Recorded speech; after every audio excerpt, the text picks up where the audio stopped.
हमारी पृथ्वी के वातावरण को अंतरिक्ष से जोड़ने वाली सीमा, या हमारे सोलर सिस्टम को इंटरस्टेलर स्पेस से जोड़ने वाली बाउंड्री, या वो सीमा जहां पर हमारी गैलेक्सी खत्म होती है और जहां से हमारा सुपर क्लस्टर भी खत्म हो जाता है, और वो भी एक सीमा जहां पर हमारा एंटायर यूनिवर्स ही खत्म हो जाता है। क्या है इन सीमाओं से परे? क्या है ब्रह्मांड की वॉल के उस पार?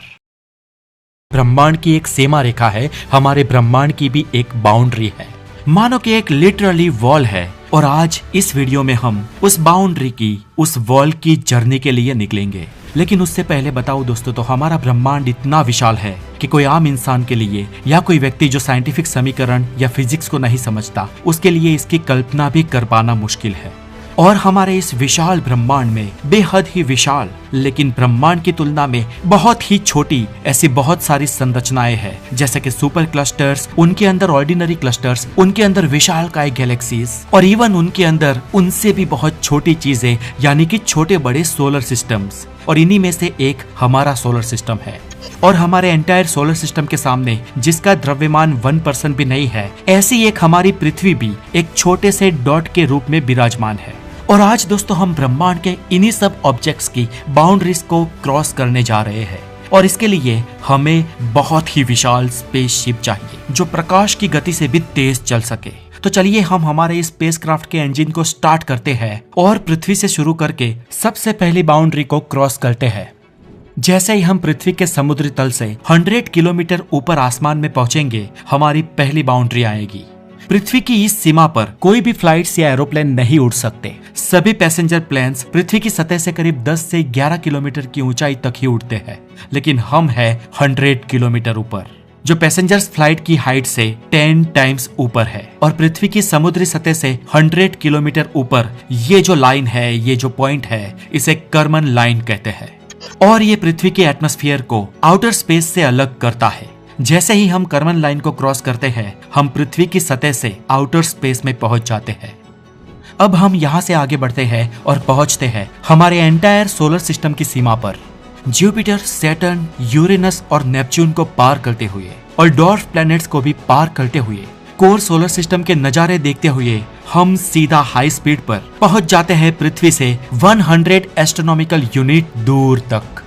आपको बता दें कि एक एस्ट्रोनॉमिकल यूनिट यानी करीब 15 करोड़ किलोमीटर होते हैं, जो सूरज और पृथ्वी की दूरी के बराबर है। और जब हम 100 एस्ट्रोनॉमिकल यूनिट दूर तक जाएंगे, ये दूरी पृथ्वी और सूरज के बीच की दूरी से 100 टाइम्स अधिक तक हो जाएगी। और ये पॉइंट हमारे कोर सोलर सिस्टम की बाउंड्री माना जाता है, जिसे सोलर सिस्टम का हीलियोस्फीयर कहा जाता है, क्योंकि यहाँ तक पहुँचते पहुँचते सोलर विंड्स बहुत ही मंद हो जाते हैं। इसके बाद एक और लेयर आता है जिसे हीलियोपॉज कहते हैं, और इसकी सीमा तक पहुंचते पहुंचते तो सोलर विंड्स तकरीबन खत्म ही हो जाते हैं। और यहाँ से भी आगे बढ़ने पर हमारा स्पेसक्राफ्ट हिलने डुलने लगेगा, क्योंकि यहाँ पर बहुत सारे मैसिव गैसेस हैं। लेकिन जैसे ही हम यहाँ से कुछ एस्ट्रोनॉमिकल यूनिट्स आगे बढ़ेंगे, हमारा स्पेसक्राफ्ट अंधेरे में पहुंच जाएगा। इतनी दूर यहाँ तक भी पहुँचने पर हमें 2 मैन मेड ऑब्जेक्ट्स देखने को मिलेंगे, जो होंगे नासा ने भेजे वॉयेजर 1 और वॉयेजर 2। वॉयेजर 1 साल 2004 में हमारे कोर सोलर सिस्टम के हीलियोस्फीयर की बाउंड्री को क्रॉस कर गया था, और वॉयेजर 2 2007 में। अब दोस्तों इतनी दूरी पार करके हम इंटरस्टेलर स्पेस में पहुंच चुके हैं, और हम प्रकाश की गति से भी ज्यादा तेजी से 2 लाख एस्ट्रोनॉमिकल यूनिट्स दूर पहुंच जाते हैं। जानता हूँ प्रकाश की गति को पाना किसी भी ऑब्जेक्ट के लिए पॉसिबल नहीं है, तो उससे अधिक स्पीड तो हम कैसे पा सकते हैं। लेकिन दोस्तों यहाँ पर कल्पनाओं के घोड़ों को दौड़ाया गया है, क्योंकि आपको बहुत ही कम समय में पूरा यूनिवर्स दिखाना है। और यहाँ पर हम क्या देखते हैं? यहाँ पर तो बहुत सारे चट्टाने, पत्थर, बड़े बड़े रॉक्स और बहुत बड़े स्टोन्स और आइसी ऑब्जेक्ट्स स्पेस में यहाँ वहाँ घूम रहे हैं। ये स्टोन्स और रॉक्स से बना एक बहुत बड़ा क्लाउड है, और ये हमारे एंटायर सोलर सिस्टम को घिरे हुए है। अंतरिक्ष का ये जो विस्तार है, इसे ओल्ट क्लाउड कहते हैं। ये विस्तार सूरज से करीब 5000 एस्ट्रोनॉमिकल यूनिट की दूरी से शुरू हो जाता है और करीब 1 लाख एस्ट्रोनॉमिकल यूनिट तक फैला हुआ है। दोस्तों ये ओल्ट क्लाउड ही वो विस्तार है जहां से म्यूटेरॉइड्स और कॉमेट्स कोर सोलर सिस्टम की विजिट पर आते हैं, और जब ये ओल्ट क्लाउड में होते हैं पूरे बर्फ से बने होते हैं और जब ये कॉमेट्स कोर सोलर सिस्टम में आते हैं तब सूरज की गर्मी से उनकी बर्फ पिघलने लगती है, जिससे जब वो हमारे नजदीक आते हैं तो पृथ्वी से देखने पर वो पूंछ वाले तारे की तरह चमकते हैं और इन्हीं को हम कॉमेट्स कहते हैं। एंड साइंटिस्ट बिलीव्स कि ज्यादातर कॉमेट्स जो कोर सोलर सिस्टम में आते हैं वो यही ओर्ट क्लाउड के विस्तार से हमें विजिट करने आते हैं। ओर्ट क्लाउड का ये विस्तार इतना बड़ा है कि इसका अनुमान आप इसी बात से दोस्तों लगा दो कि वॉयेजर 1 स्पेसक्राफ्ट को ओर्ट क्लाउड के अंदरूनी विस्तार में जाने में अभी 300 साल लग जाएंगे और वॉयेजर स्पेसक्राफ्ट को ओर्ट क्लाउड से बाहर जाने में करीब अगले 30,000 साल लग जाएंगे। और 1 लाख एस्ट्रोनॉमिकल यूनिट को पार करने के बाद भी ये सडनली नहीं लेकिन धीरे धीरे डिक्रीज होता है। हालांकि ओर्ट क्लाउड में बहुत सारे आइसी ऑब्जेक्ट्स और रॉक्स है, लेकिन अंतरिक्ष के विस्तार में इनका डिस्टेंस एक दूसरे से इतना दूर है कि हमारा अंतरिक्ष यान इनके बीच से आसानी से स्पीडीली गुजर जाता है। और यहाँ से आगे जाने पर हम पाते हैं कि यहाँ पर खाली सुनसान स्पेस ही स्पेस है और कंप्लीट डार्कनेस है। यहाँ पर जो रोशनी हमें दिखती है वो दूर के विस्तार से आती हुई दिखाई देती है। इस विस्तार में हमें जो भी दिखता है वहां पर भले ही हम हमारे सोलर सिस्टम और ओर्ट क्लाउड से बाहर निकल गए हो, लेकिन अभी भी हम हमारी गैलेक्सी मिल्की वे में ही है। और इतना बड़ा विस्तार जो हम छोड़ के आए हैं वो हमारी मिल्की वे के सामने एक छोटे से पॉइंट, एक बिंदु से भी कम है। और यहाँ पर जो हमें ये दूर दूर से आती हुई रोशनी या ये बड़ा विस्तार दिखता है वो हमारी मिल्की वे गैलेक्सी ही है। हमारी मिल्की वे गैलेक्सी करीब 1,06,000 लाइट ईयर में फैली हुई है। जी हाँ, लाइट ईयर, ये एस्ट्रोनॉमिकल यूनिट से भी बहुत बड़ा नंबर है।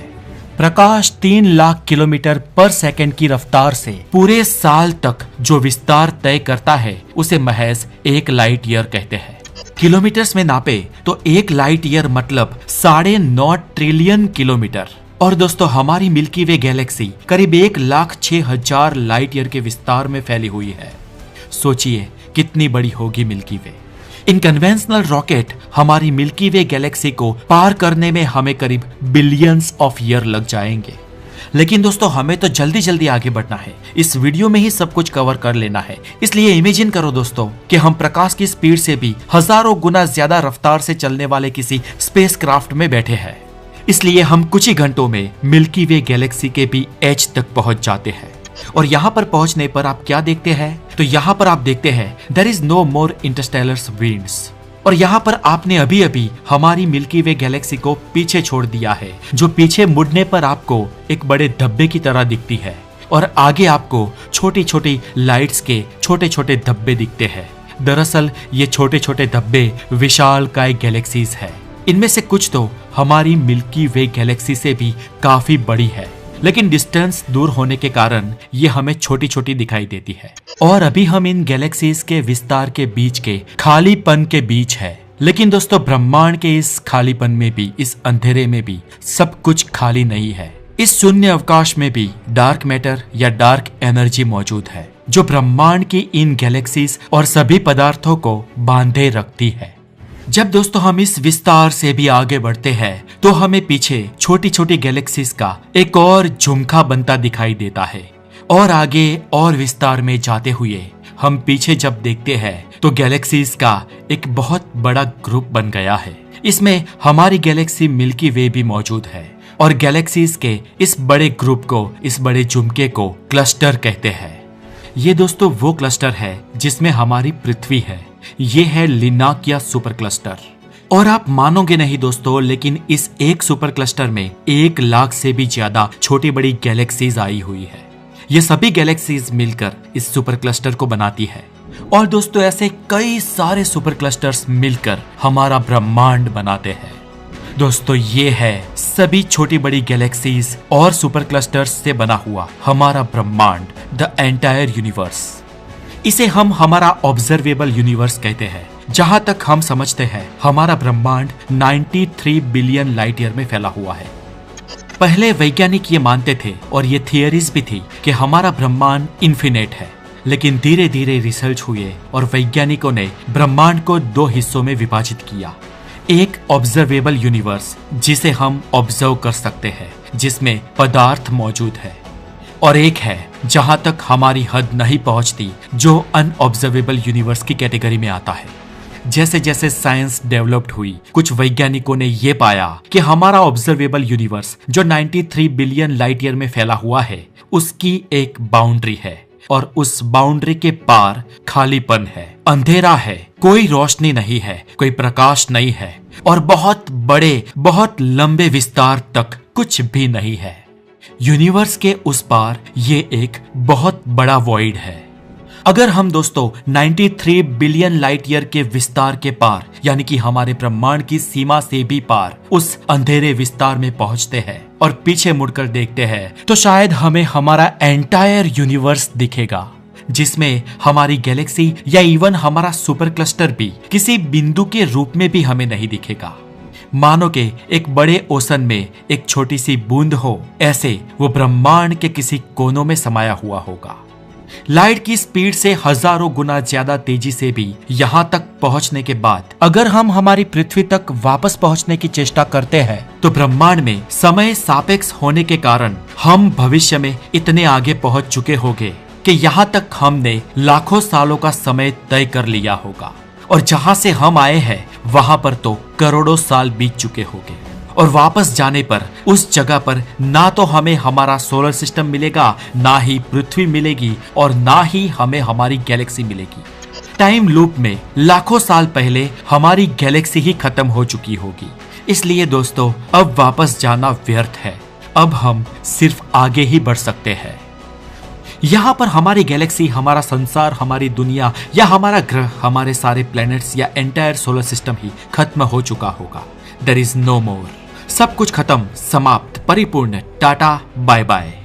लेकिन लकीली हम हमारे सुपर फास्ट स्पेसक्राफ्ट में बैठे हैं और इस स्पेसक्राफ्ट में हम ब्रह्मांड के छोर, यानी कि हमारे घर से करीब 93 बिलियन लाइट ईयर दूर पहुंच गए हैं और स्पीड लगाने पर बूम, हम हमारे ऑब्जर्वेबल यूनिवर्स को अब पीछे छोड़ चुके हैं। हम उसकी सीमा को लांघ चुके हैं और हम वहां पहुंच गए हैं जहां पर हमारे यूनिवर्स की सीमा ही खत्म हो चुकी है। We are arrived our destination, जिसे कहते हैं अ रेडिनेस सुपर वॉइड।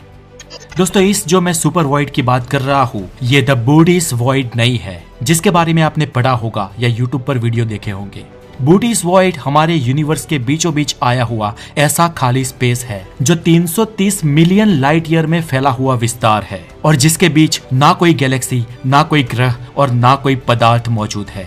ब्रह्मांड के बीचों बीच इतना बड़ा खालीपन कैसे जन्मा, ये किसी को नहीं पता। लेकिन दोस्तों, यहाँ पर हम जिस सुपर वॉइड की बात कर रहे हैं उसे एरिडानेस सुपर वॉइड कहते हैं और हमारे अब तक के मेजरमेंट्स और इक्विपमेंट्स ने हमें ये बताया है कि ये सुपर वॉइड कम से कम 1.8 बिलियन लाइट ईयर में फैला हुआ है। कुछ वैज्ञानिक मानते हैं कि ये सुपर वॉइड उस बात का सबूत है कि उसके उस पार समथिंग बिग इनफ मौजूद है, मतलब कि जो हमारे यूनिवर्स का नहीं है। क्या लगता है आपको, इतने बड़े सुपर वॉइड के उस पार क्या होगा?